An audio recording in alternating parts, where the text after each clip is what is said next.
Hi, it's Nikki here from Happy Hormones for Life. Today, I'm super excited to have the amazing Tamu Thomas with us, who is an author, leading leadership coach, and keynote speaker, passionate about empowering ambitious, mission-driven women and organizations who want their work to be a positive force for good. And the reason I'm so excited, Tamu, is because we've just been chatting off air, and this is what we're talking about today is so important right now. And I can't wait to dive into it with you. But I want you, first of all, just to tell me a little bit about your book, which you've just written recently, but just Yep. published, not written recently. I know it takes Look at her. a book. I've got the book here, Women Who Work Too Much. I literally am that person. So what motivated you to write it? And how have your own experiences kind of influenced what the book's about and the message? What motivated me, also, let me just wheel and come again a little bit. I'm very happy to be here. Thank you for having me on. And in relation to my book, what motivated me to write it was I just had enough. I just had enough of my own tumultuous relationship with work. And as I looked around me, I could see it wasn't just me. It wasn't a personal development issue. It wasn't something to do with me needing to improve myself. I recognized that regardless of how much I improved myself, the environment we live in, the culture we are part of, the systems that govern are set up to keep us all in a perpetual cycle of overworking.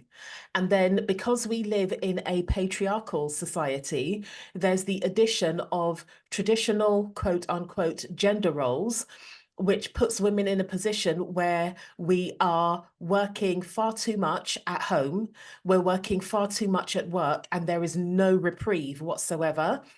Literally just yesterday, I can't remember what his name is, something Reeves.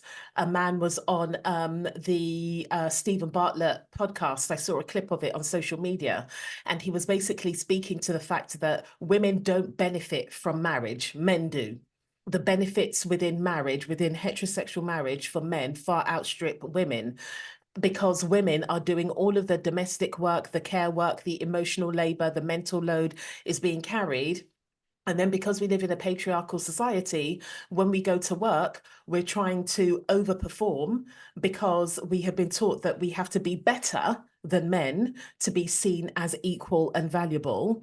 And then as a Black woman, I can also see, because I experience the additional layers that are added due to living in a system of white supremacy and how racism impacts and exacerbates Black women and women of the global majority working too much to prove their worth. And then the other layer of capitalism, which is the capitalism we have, is about growth for the sake of growth. No rest, no recalibration, no restoration, just constantly extracting and exploiting from us, from the planet. And so in my book, I refer to that as the Trinity of Oppression.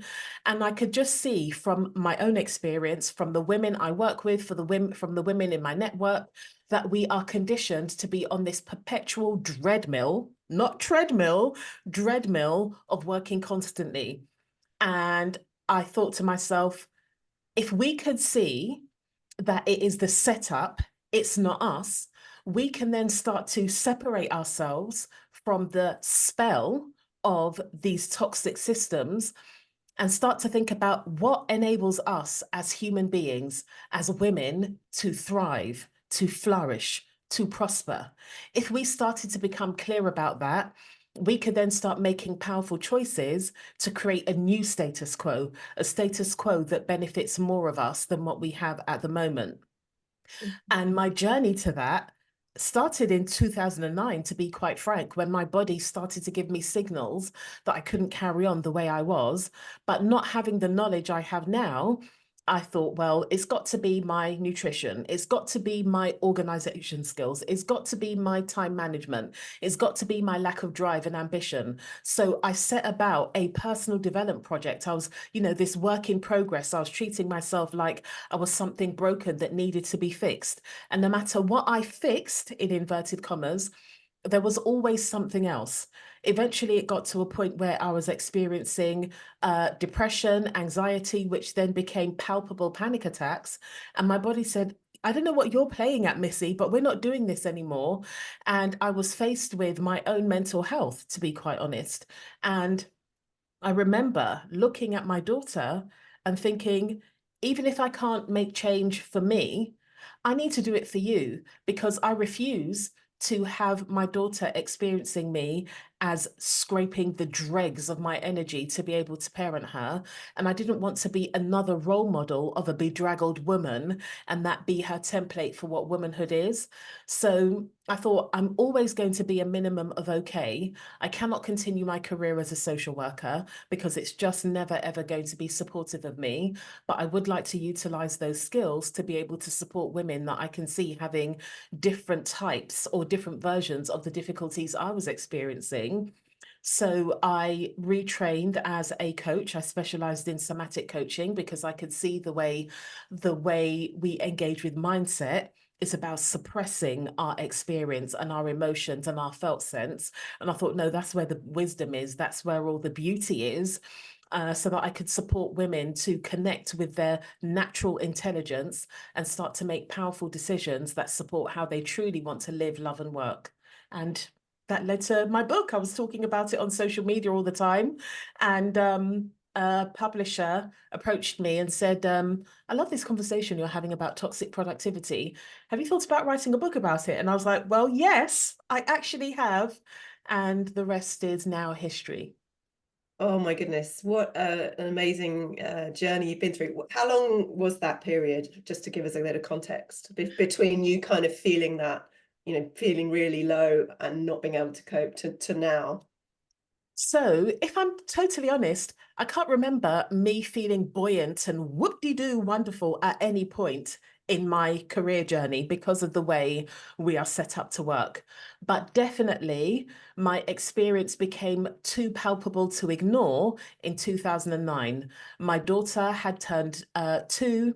I had been promoted, I had a lot more responsibility, and life just became more real. So absolutely, I started to experience it in 2009, but I'm very good at coping. I'm very good at surviving. I'm very good at suppressing. I'm very good at dissociating from my experience.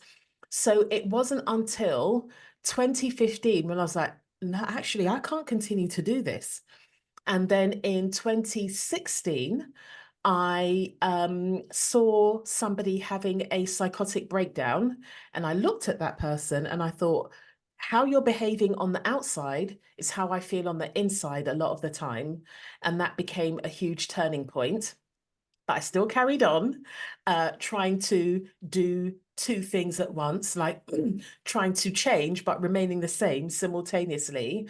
And that led to me having panic attacks. So the panic attacks started in 2016, but I didn't recognize them because I was a social worker at the time. And the way my clients, who were impacted by lots of intergenerational stuff, lots of socioeconomic stuff, the way they presented with panic attacks, I thought, well, that couldn't possibly be me. So I kept describing them as heightened periods of anxiety until I had one that stopped me in my tracks and I thought I was going to die, but still somehow managed to carry on and get to work and be an expert witness in a court case. But that was the one when I was holding on to a bus railing for dear life. That was what was my catalyst. So it took me 7 years to begin to actually listen to my body and start to make the changes I needed to make. I did have to go through a period of working too much because I worked as a freelance social worker instead of permanently employed. And that was from 2016 until 2019. And that enabled me to create an income in a manner that was slightly more manageable whilst I built my business. Yeah, yeah. So I'm hearing from that you really just ignored all the signals, and that's what women do, don't they? Because they repress, they shove it down, and then Mhm. just get on with it. Because actually, I think they just feel like there's no choice. That's what we're taught to do. Be a good girl. Don't make a fuss. Nobody likes a telltale. She's too much. She's high maintenance. She's too sensitive. So we're programmed from a very, very young age that it's okay for us to feel bad, but we must avoid being perceived as bad at all costs. And in our society, especially as women, bad is having boundaries. Bad is saying, well, no, that doesn't feel good to me. I don't like it. Stop doing that. Bad is being assertive. Bad is saying, no, this is my limit.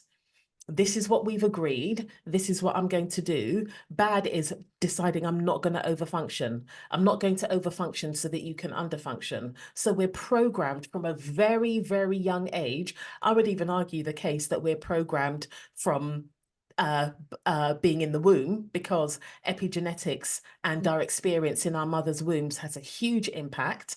And so the general message is be a martyr, smile about it, do not make a fuss, do not dare be inconvenient. Yeah. And never talk about it or complain. Never, ever, don't talk about it, because you're making a fuss. You're drawing the wrong type of attention. People will think you're weak and you're supposed to be strong. You're supposed to be demure. You're supposed to be palatable, but you're supposed to be able to manage and withstand and cope with all the shite life throws at you, including the arduous nature of all of the care work, all of the domestic work, all of the labor. And don't be disgruntled about it, because then you're not a good woman, you're not a good mum, you're not a good friend, you're not a good whatever the title is. And we've also been told we can have it all. Which means we can do it all, because in the 80s, in the early 80s, that notion became really pervasive because there was an economic downturn and there was a need for more middle class white women to get into the workforce.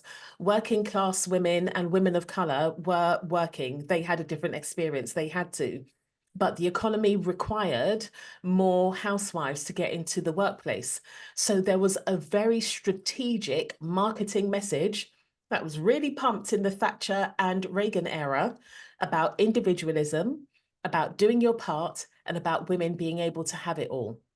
But there was no infrastructure, there was no support put in place for women to have it all. So what it actually meant was women could do it all.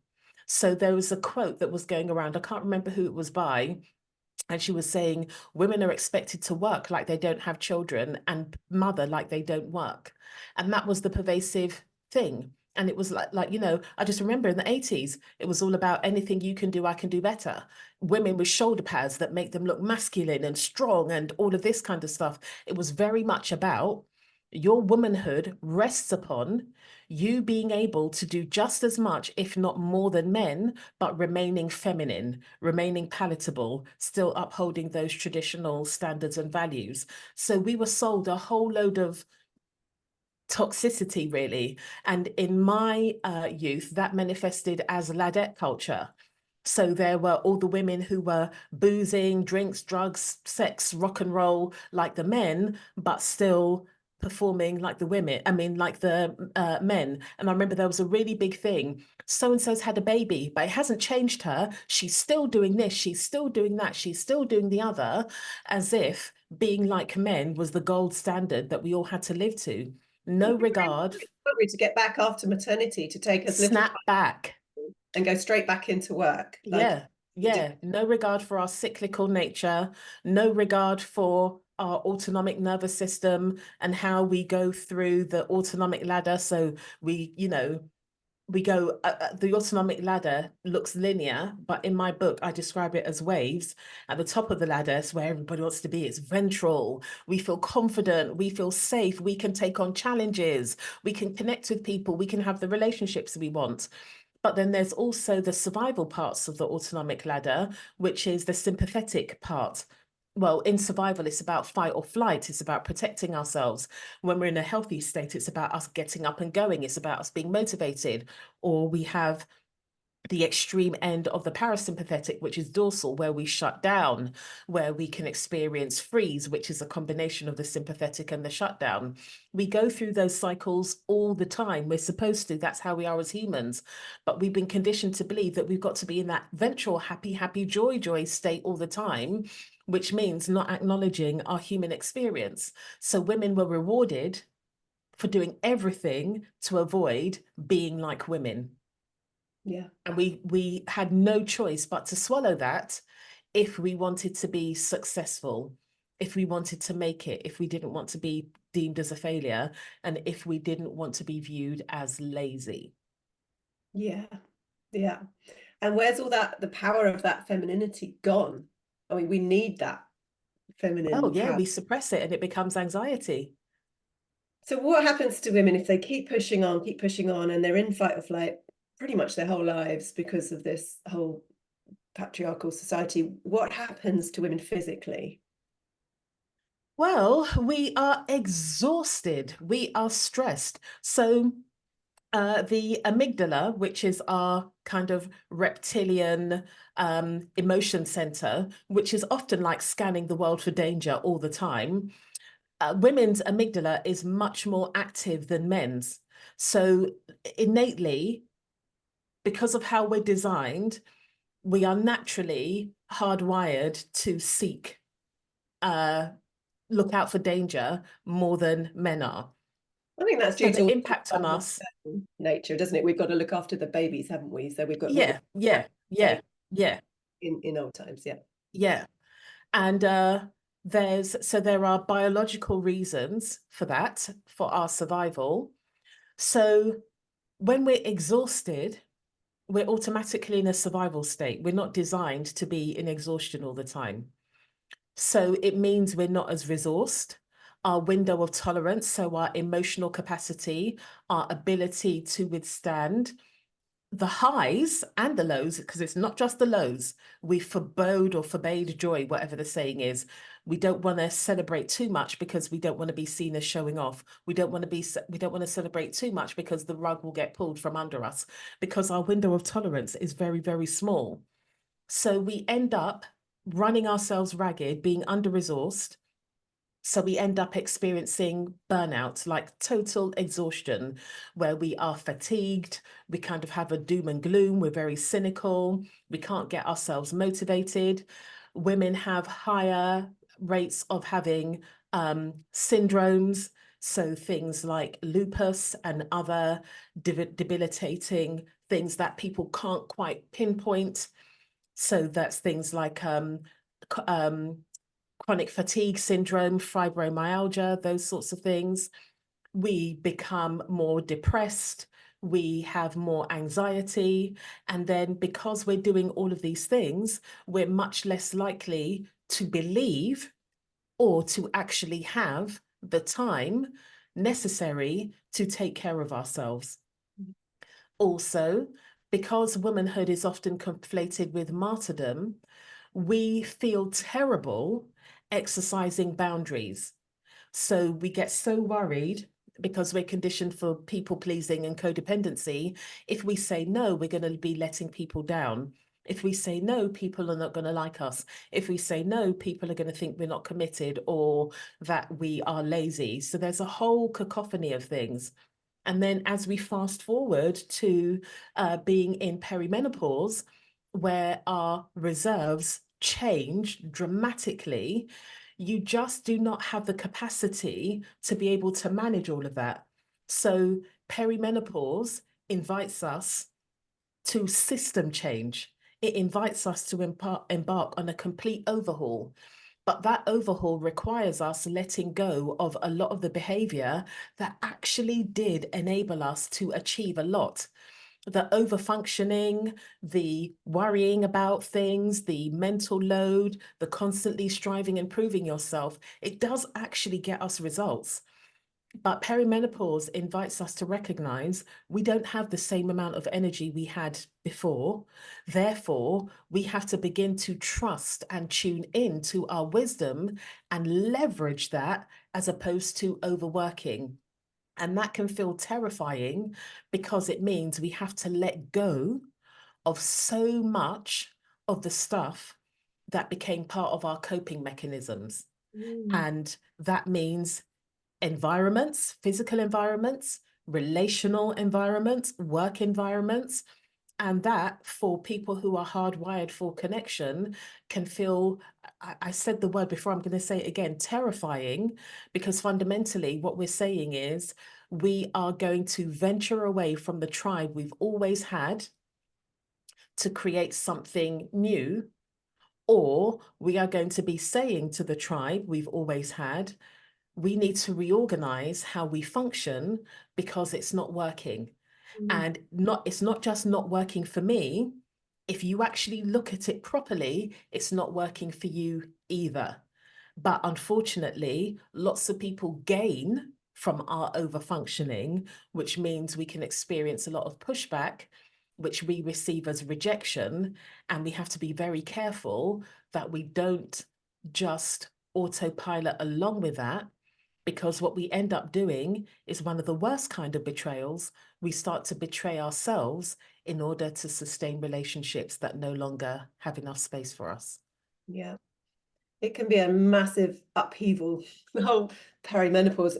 But in fact, I see it as a sort of gift that actually enables us to go, okay, let's reevaluate. Yes, Hard, isn't it? It's yes, like Brené Brown calls it the unraveling. yes, But to be able to move forward, it's you have to do that hard work, that hard unraveling of all the yeah, stuff you've been practicing for so long. That's what I'm hearing. And I yeah, think it's so true. I've seen it so many times in my work and in the women that I know at this stage of life. It's that real yeah, it's an upheaval that yeah, it's worth going through and worth doing the hard work to get to the other side. yes.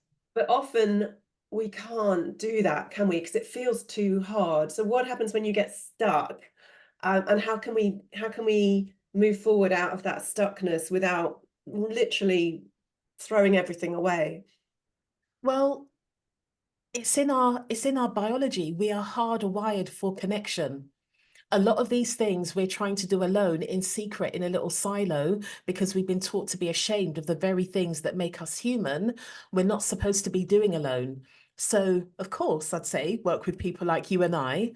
And also, I'd say form relationships with people who are able to meet you where you are. And I remember watching Simon Sinek on a podcast talking about having people that can sit in the mud with you.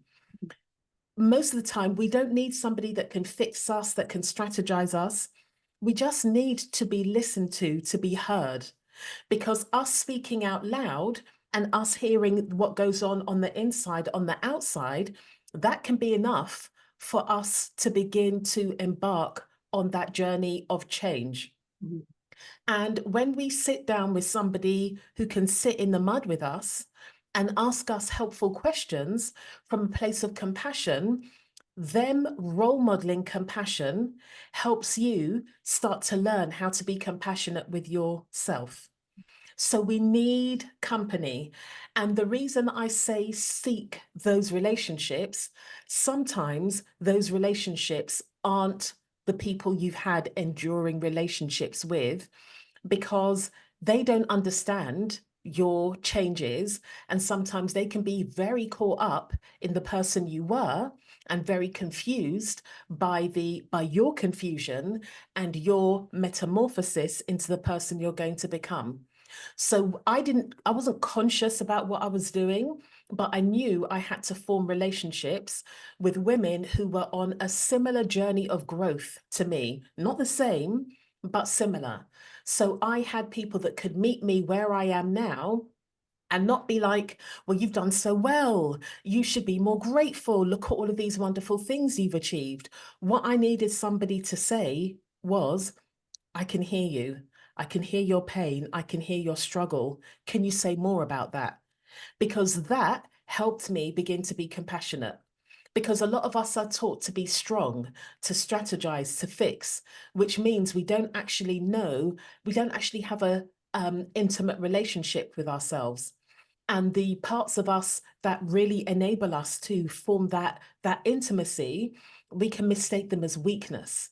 we can mistake them as so fragile. I don't want to go anywhere near it because it's going to break my strong persona. So we need to get into community with people who are able to meet us where we're at.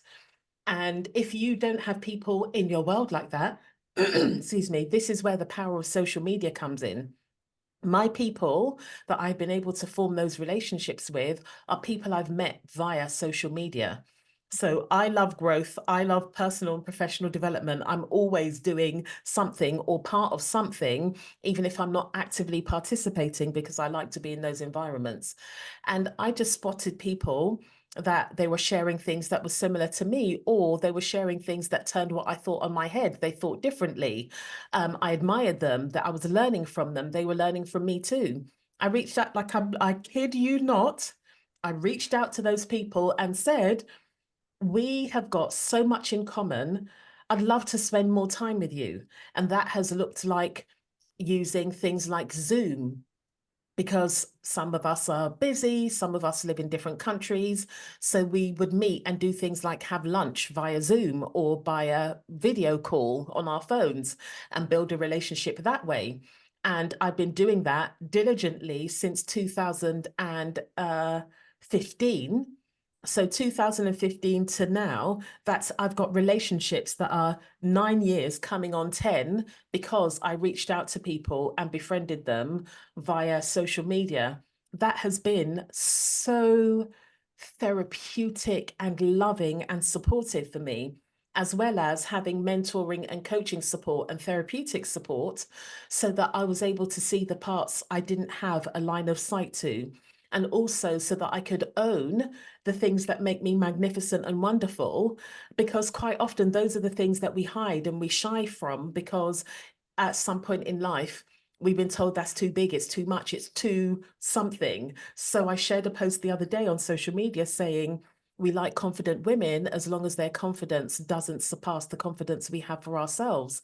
Because very often I was in situations where owning myself fully was activating for people who had been conditioned to believe that owning yourself fully meant that you were arrogant or a show off. So it's really, I cannot emphasize enough, we are the most pro-social creatures on this planet. We are hardwired for connection. When we were babies and small children, we didn't have the ability to regulate ourselves. We learned to regulate by co-regulation, co-regulating with our parents and caregivers. Co-regulation invariably comes first. Co-regulation teaches us how to regulate ourselves. And as much as we can co-regulate, we can co-dysregulate, which means it's very important that we put ourselves in an environment with people that are co-regulatory forces, and we can be that for them. That also speaks to social contagion theory, where it shows how much of an impact the people you have in your relational field, the people you have in your relational environment, how much of an impact they have on your well-being and your ability to thrive. This beautiful vessel we're in is designed for us to survive. So when we are making strides towards thriving, we're going against what is innate. So it's important for us to be in relationships with people who are doing similar, because that's going to help us rewire neural pathways. That's going to help us create more flexibility in our nervous systems so that we have the capacity to thrive. And with that, I'm assuming you're going to suggest that people distance themselves a little bit from people that drain you and are doing the opposite of that. So Yeah, and we feel kind of terrible need for that, to but yes. change your tribe, don't you? Is Yeah, what I'm saying. But yeah. yes, there's going to be guilt coming along with that, isn't there? And fear. Well, you know, Nikki, I had somebody in my life who would trauma dump, basically. We would get on the phone and straight away, this happened, that happened, can you believe, da, da, da, it was all of that kind of thing. What I had to recognize is, A, that person really trusts me because they feel safe to come to me with all of their tender parts and all of the stuff that's causing them pain. And taking radical responsibility for myself, I had to acknowledge that there was something I was doing in our relationship that was supporting an environment where this person could do that. So it's not as simple as stay away from negative people or etc. We also have to take responsibility, because relationships are a two-way street, to understand what we're doing on our side of the road. Yeah. So I had to question myself and see, what was I gaining from being the person that was always available for this person's drama? And when I was able to, it gave me an opportunity to feel better about myself and my drama. It gave me the opportunity to be in a position of superiority because I was able to help this person. I could be a good Samaritan. And it also gave me the opportunity to be, I've done all of this growth. I'm above that. So there was a bit of righteous indignation. I had to, like, so when we're going through this journey, one of the things that's very hard is for us to take responsibility for the role we play in our own demise, let's say, right? So we have to take responsibility for that. And that led me to think, well, what is the relation? If I wasn't being codependent, if I wasn't trying to rescue this person, and if I wasn't getting some kind of gratification because it made me feel better about myself, what type of relationship would I want from that person? So rather than staying away from that person, rather than making it about this person so negative, I need to protect myself, I was able to take radical responsibility and call this person and say, this is going to feel a bit awkward, but I need to say it. I value and feel honored, but I wrote it down because I felt, listen, the butt cheeks were clenched. I felt very nervous about this. I was about to draw a boundary. And for somebody who is still learning about boundaries, that was very challenging. And somebody who got a lot of reward for being a good person, always there for people, all of that was very hard. So I wrote it down. And I said, I value and I'm honored that I am somebody that you can come to with all of this stuff. But what I've noticed is I never get your joy. I never get the random phone calls because you're really happy about something that's happened. I don't get the phone calls about something wonderful that's happened with your family. I don't get the phone calls about this great thing that happened at work today or this funny thing. I'm not privy to any of that. I get all of the, this has happened, this is so bad, etc. And I'm not blaming you, because the question I've had to ask myself is, what am I gaining by being available for this? And the person was caught off guard. But because I wasn't saying, and you do this, and you do that, and you do the other, we were both able to have a conversation. And she was like, you're my person. You're the only person I can come to with this stuff. And I love, care, and respect you. I don't want you to feel like I don't want you to feel like I only come with this. Mm. So we're going to have to do something about it. Now, this is the part. In my book, I talk about we have to withstand the finite pain, because this is like labor. I didn't give birth vaginally. I had a C-section, but the way people describe it is so palpable. When people talk about when the baby's head is crowning and they talk about that ring of fire, when we don't have these conversations, we're literally holding ourselves in that ring of fire. And we think, this is so painful, I don't want to know what's next because it's going to be too much.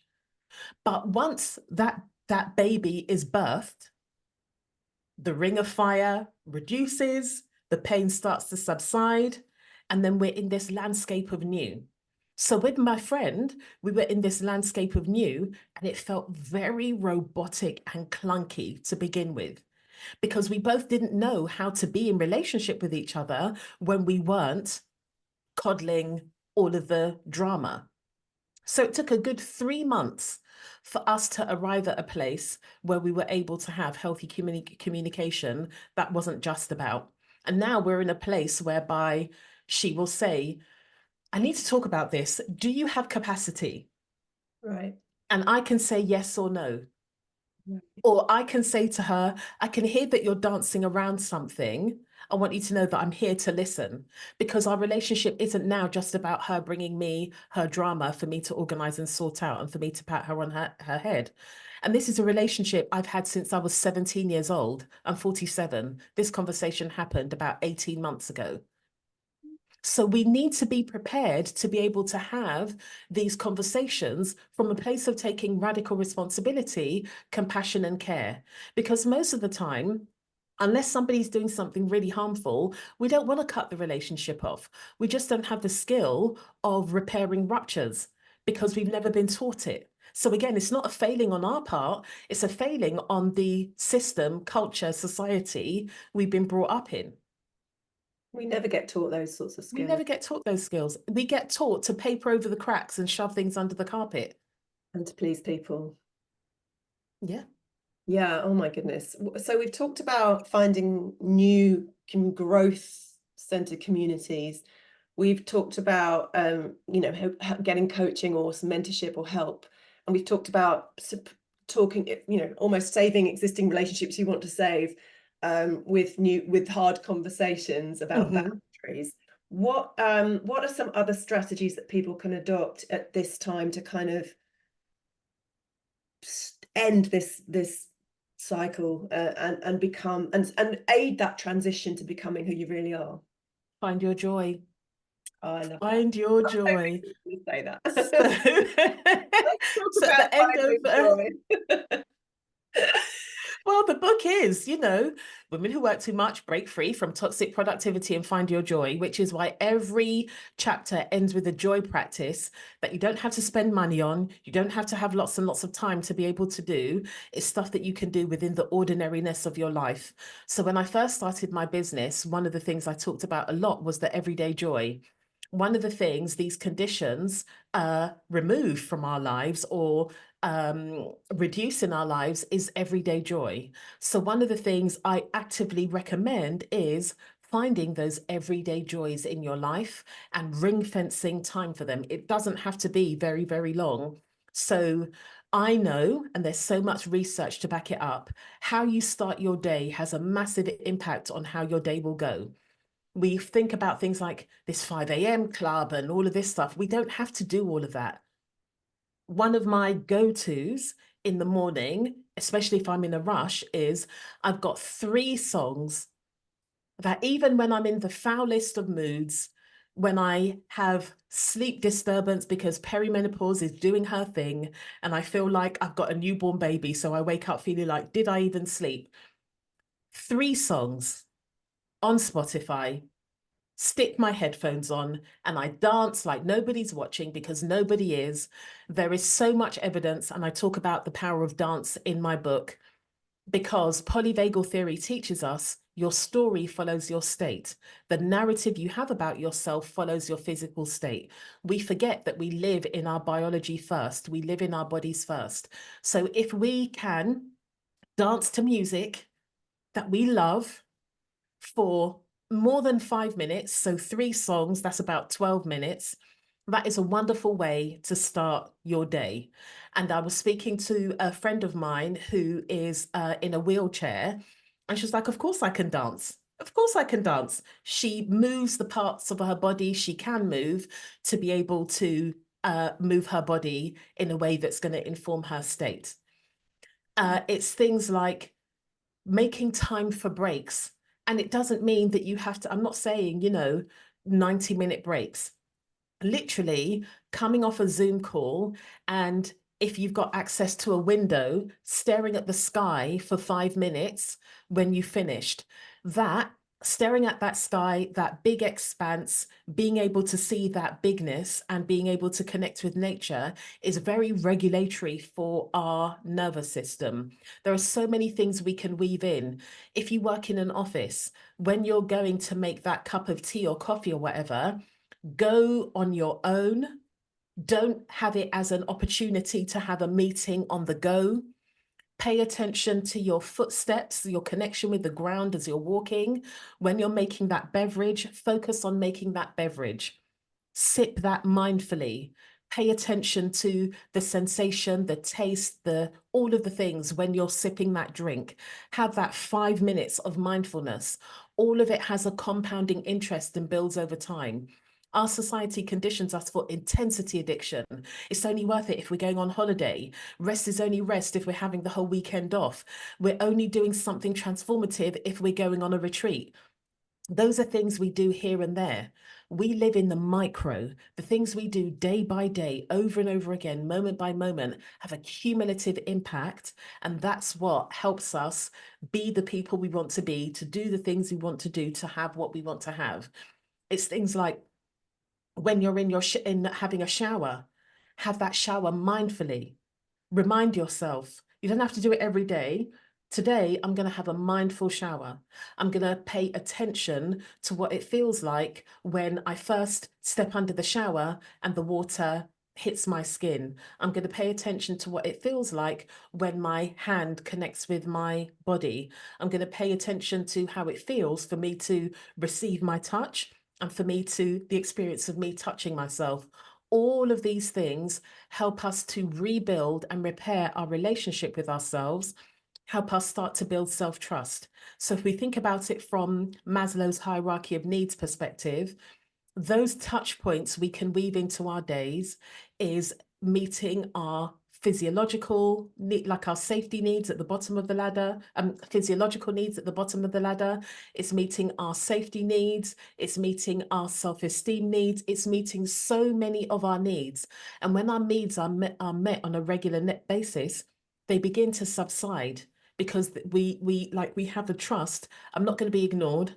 When Tamu's thirsty, she's not going to say, "Oh, let me just write one more sentence, let me just write one more paragraph," which then ends up with the whole morning you not drinking anything, because now Tamu has a big 1 litre jug of water on her desk, so she's able to have that water. Tamu meal preps, so half of lunch is already ready, so you don't have to do that much, because I know that lunch is my nemesis and that's the meal that I would invariably skip. So when we can do those sorts of things and weave those things in, we start to rebuild trust with ourselves, and then we're able to do so many more things because we have that foundation of trust. So I would say to everybody, buy my book and look at your day. Do the time in motion study, see how you're spending your day, and look at where you can insert these moments of radical self-care so that you are beginning to form a caring relationship with yourself. And the way we're designed as human beings, when our needs are met on a regular basis, it is within our nature to expand then and then be looking at social care, how we can begin to care for others. When those needs are met, we then expand and we look at system care. How can we create a system that's more caring, more loving and kind for people and planet? So it has a massive ripple effect, but we need to do that self-work so that we become self-aware and understand what our needs are and not shame ourselves for it. Our needs are a bid for connection. When that bid is met, we cultivate an inner sense of safety that enables us to become risk aware rather than risk averse. And Deb Dana, who is a fantastic teacher in the somatic space, who specializes in making polyvagal theory accessible for lay people, not these really scientific bods. She talks about polyvagal theory being the science of human connection that enables us to fall in love with life and take the risk of living. Me having that conversation with my friend was taking the risk of living, because now we've got a thriving relationship. So when we're able to take these stands for ourselves from a place of compassion and love and care, we can make significant change. Wow, that's incredible, Tamu. I love what you're doing. This work is so, so important. Amazing, lots to take in and so much more detail in the book. So please go get her book. It's incredible. And Tamu, how can people find out more about you, and how can, and more importantly, how can they work with you? Well, you can find out more about me by Instagram is my playground. So if you come and find me at Instagram, I'm there at tamu.thomas, Tamu.thomas, like Thomas the Tank. And if you hop on over to my website, www.live360.com, you will find ways to work with me. You can work with me one-to-one. My flagship group program, Sovereign, which I really love. Over the journey of my book, I've spent time upgrading it, and I will be welcoming people to enroll on that. We start officially in September, but for the first people that join, they're going to get the bonus of working with me one-to-one. So come on over and find out about it, especially if you're somebody who wants to give up people pleasing, you want to step up in your power, you want to lead your life, you want to exercise agency, and you want to do work that supports you living well without compromise. Come on over and find me, because I'm on a mission to help more and more women do that, especially those of us that are in this beautiful awakening of perimenopause. Oh, incredible. Thank you so much, Tamu. That was really enlightening. I'm personally going to take lots away from it. Good, good, good. Thank you for having me. Thank you so much. Take care.